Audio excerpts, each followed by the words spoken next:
Assalamualaikum warahmatullahi wabarakatuh. Halo semua, perkenalkan nama saya Aprilia dengan NPM 24130531123 dari kelas 4D. Nah, teman-teman, aku mau tanya deh, kalian pasti nggak asing kan sama kata-kata peduli, jujur, berani, rendah hati, bertanggung jawab.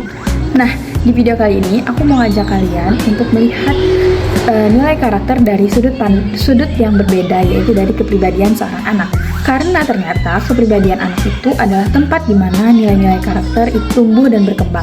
Yuk kita bahas. Teman-teman, nilai karakter yang pertama adalah kejujuran. Kejujuran itu bukan hanya sekedar nggak bohong, tetapi berani untuk menjadi dirinya sendiri tanpa harus menjadi orang lain untuk diterima. Nah, nilai kejujuran ini nggak muncul secara tiba-tiba, melainkan dia tumbuh dari lingkungan yang aman dan membuat anak jujur ngomong apa adanya tanpa harus merasa ditertawakan, dihakimi, dan dihukum. Biasanya kalau anak di rumah dibiasakan untuk mengakui kesalahan, lalu di kelas dia akan merasa aman untuk mengatakan apa yang ada di hatinya. Misalnya guru lagi menjelaskan tapi dia tuh nggak paham, jadi dia berani untuk jujur untuk aku nggak ngerti gitu misalnya. Nah, dari situlah nilai kejujuran itu muncul dan jadi bagian dalam kepribadiannya. Sebagai calon guru, saya percaya bahwa cara kita merespon kejujuran anak itu sangat menentukan ke depannya. Kalau anak jujur lalu kita marah, itu malah menimbulkan dalam diri mereka itu untuk menyembunyikan kebenaran. Tapi kalau kita misalnya menghargai kejujuran mereka, maka itu kita sedang membentuk kepribadian mereka yang autentik dan berani. Oke, nilai karakter yang selanjutnya adalah disiplin. Banyak orang yang mikir kalau disiplin itu tentang aturan dan juga hukuman. Tapi sebenarnya disiplin ini merupakan kemampuan seseorang untuk melakukan kegiatan sesuatu tapi secara konsisten tanpa harus dipaksa atau disuruh. Dalam kepribadian anak, disiplin itu tumbuh dari kebiasaan, bukan dari ancaman. Anak yang dari kecil sudah dibiasakan untuk melakukan hal-hal yang konsisten, seperti bangun pagi, terus itu membantu membereskan kamar, dan juga menyelesaikan tugas, dan juga menjaga komitmen, lama-lama akan membentuk kepribadian yang teratur dan dapat diandalkan. Yang paling penting untuk kita pahami adalah disiplin bukan berarti anak itu kaku, tapi anak itu tahu apa yang harus dia lakukan dan kenapa penting untuk dilakukan.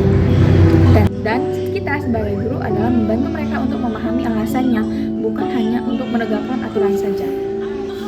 Oke, nilai karakter yang ketiga adalah tanggung jawab. Tanggung jawab dalam kepribadian anak butuh kelihatan dari hal-hal kecil. Anak yang bertanggung jawab adalah anak yang mampu menyelesaikan tugasnya dan berani kalau ngakuin dia yang salah, dan gak suka kalau menyalah. Dan anak yang bertanggung jawab itu adalah anak yang gak nyalahin orang lain kalau sesuatu hal itu gak berjalan dengan rencananya. Rasa tanggung jawab ini gak bisa diajarkan melalui metode ceramah, tapi dengan kita memberikan kepercayaan kepada mereka dan kita yakin bahwa seorang anak itu dapat melakukannya. Nah, disitulah rasa tanggung jawab mereka itu menjadi terbentuk dari kepribadian mereka.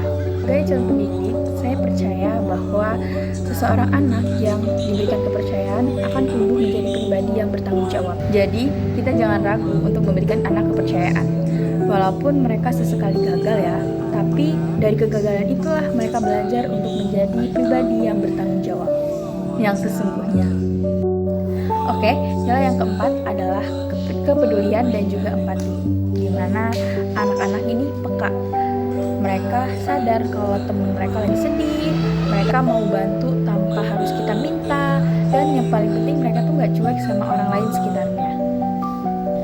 Dan ini semua berakar dari empati, di mana empati ini adalah kemampuan yang merasakan apa yang orang lain rasakan.